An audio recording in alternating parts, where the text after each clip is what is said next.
We just talked about logical equality. Now we talk about the other way, logical difference, let's say, and that is exclusive or in short, XOR. And this is the symbol or the representation that we are going to use. And this is true only when the operands or the inputs have different logical values, right? So this is just the opposite of logical equality. If the inputs are the same, you are going to get a false outcome. And if they are different, so one is false, the other is true, you will have a true outcome.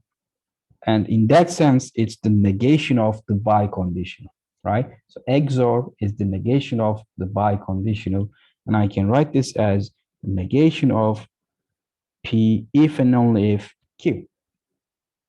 Right? You see the truth table here. When both are false, the output is false. When both are true, the output is also false. When they are different, one is false, the other true, then the XOR produces a true output.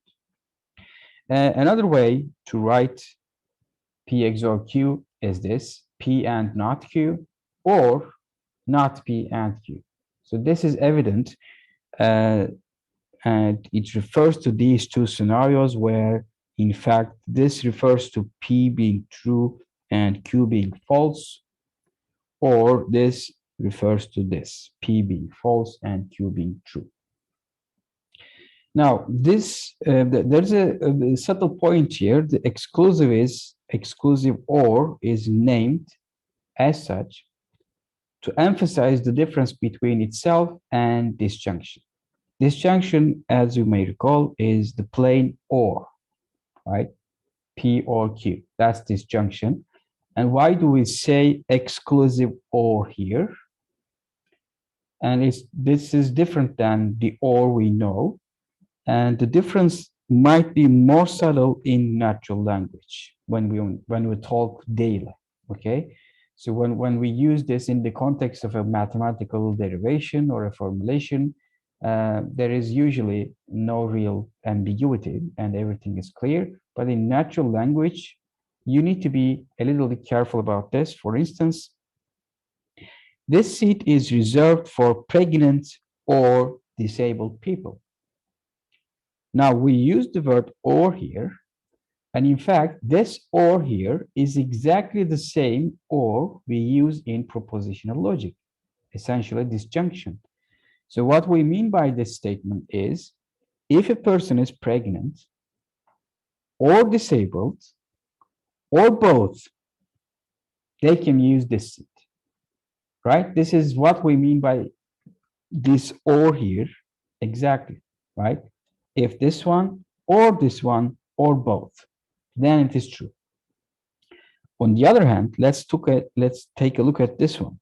I want to eat a pizza or a hamburger, right? You need to be careful here.